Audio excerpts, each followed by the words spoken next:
Thank you, ACF board members, for inviting me to this extraordinary league of modern day detectives. I call them Sherlock Holmes. It's my business, it's our business to know what others don't know. Next 20 minutes, I'm going to tell you how to think like a Sherlock Holmes.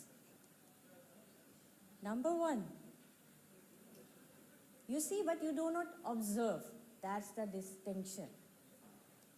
It's called the beneficiary owner.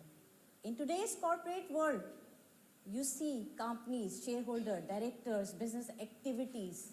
But what you often miss is the hidden beneficiary who's pulling the string behind the scenes.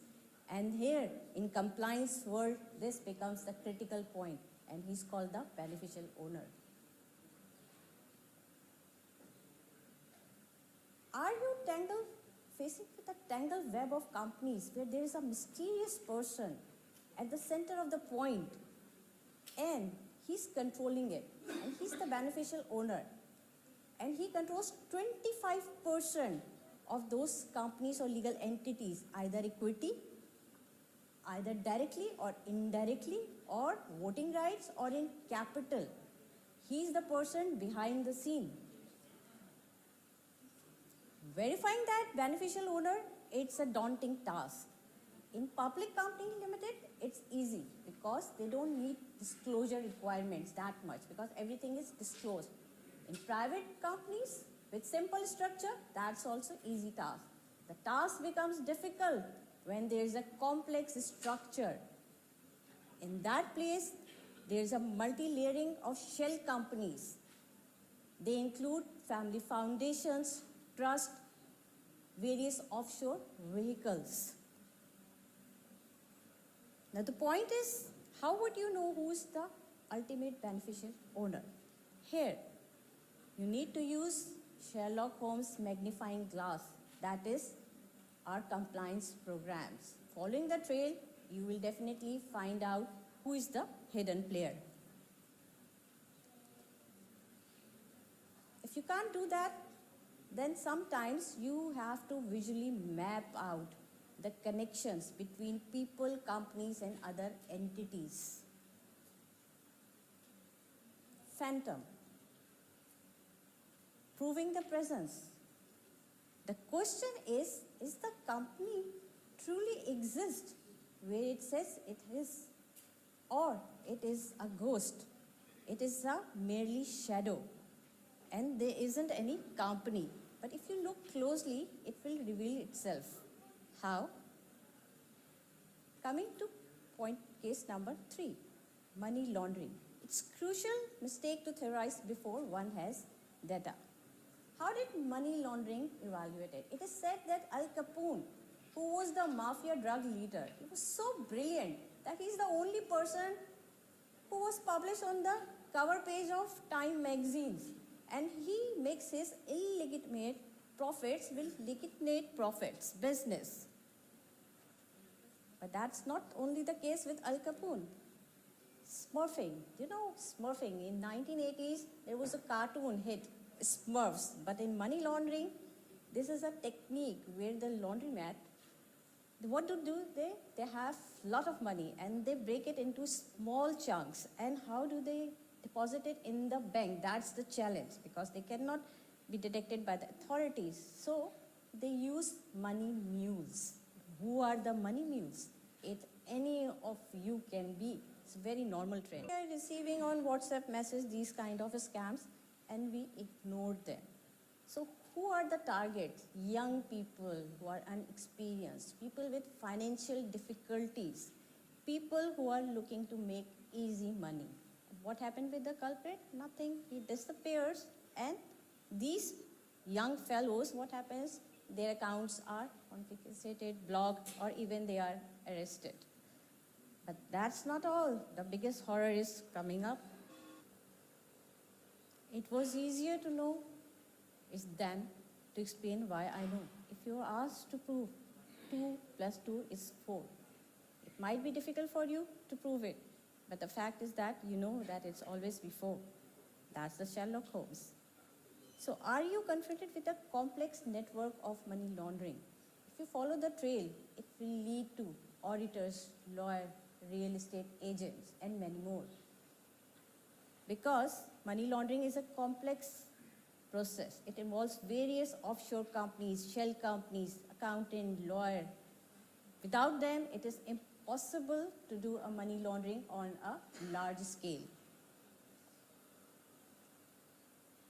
These are called the gatekeepers. We are all the gatekeepers for our company. If you are in a real estate, you are working in a gold and gem, you are working in an audit or accounting firm, I am a gatekeeper. Are you one? Why broker and real estate? We have seen in that video. The money is laundered through them. Why? They buy a large house, shop, mall, and showing less value on the paper, while the actual market value of those purchased properties is much higher. This is done so they can reduce their tax burden. Secondly, shell companies, they exist on paper only. They show large transaction on their balance sheet, they take loans, they get tax exemptions, and through that, they transform their black money into white money. Gold and gems, as we see, the gold is the basic thing. You can convert them into your white money. So producer, banker, culture, refiner, jewelry, if you are one of them, you are the gatekeeper. Lawyer, independent professionals, accountants, corporate service providers. Money laundering is a sophisticated crime, but so is our compliance program. There are 5 pillars. You need to have a compliance officer, which I am, like a MLRO. You need to have a written policy and procedures. You need to have an independent review, and you need to do a customer due diligence. I'm not a psychopath, I'm a sociopath.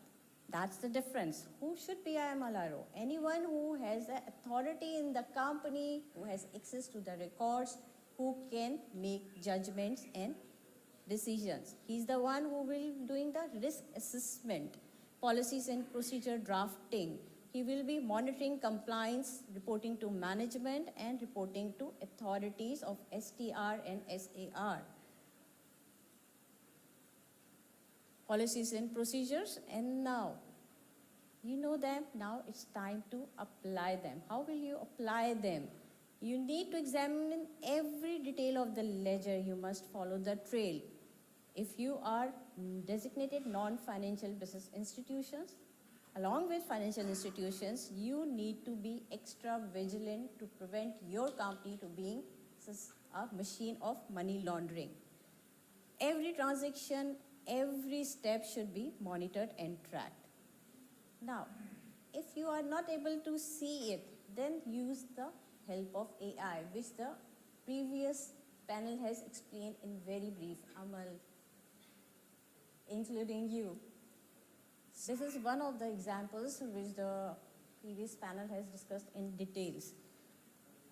So it will help you. I will skip this part because you already know how AI can help you in that one. But data. You can't make bricks without data. That's the most important part. Either you are maintaining through a system, a software, or manually. Without that, as Sherlock Holmes says, never trust on general impressions, but concentrate on details. If you are identifying a beneficial owner, then you need to maintain 3 registers as per law. That is partner shareholder register, real beneficiary register, or nominee directors.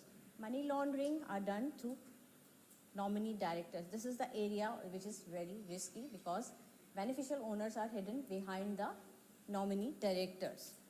So, failure to remain or record them can cause you penalties. Number 3, in anti-money laundering, you need to have KYC. You can do it for AI software, or you can do it through yourself manually. There are screening softwares. They can do it for you. You need to do the due diligence.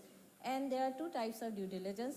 If it's simple, you're establishing a relationship with your customers, you can do the simplified due diligence. But if there is a PEP, politically exposed person, or there is a third party risk, or there is a country which is sanctioned or high risk country, then you need to do the enhanced due diligence.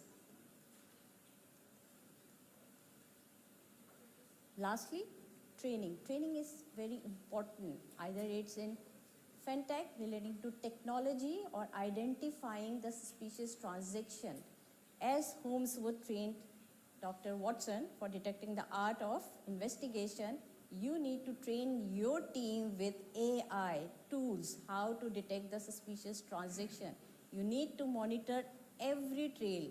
You need to know, your team should know what are the fraudologies, methodologies, typologies, what are the things that you need to adopt. You need to ensure your company is compliant with all laws and regulations.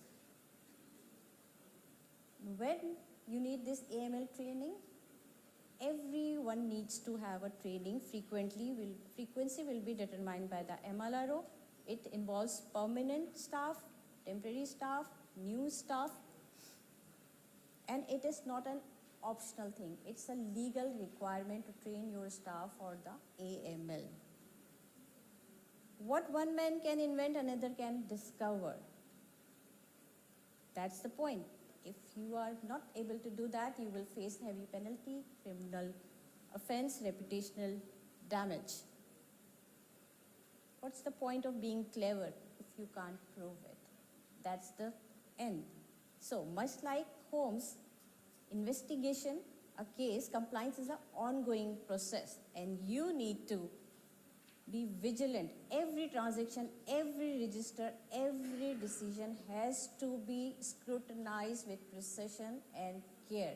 And with this, upholding the law, your company can remain vigilant and thrive in challenging environment. We have 16 companies worldwide, including real estate, corporate governance, company incorporation, auditors, and I am the gatekeeper of my company. Are you a responsible gatekeeper of your company? Thank you very much. I am Alia.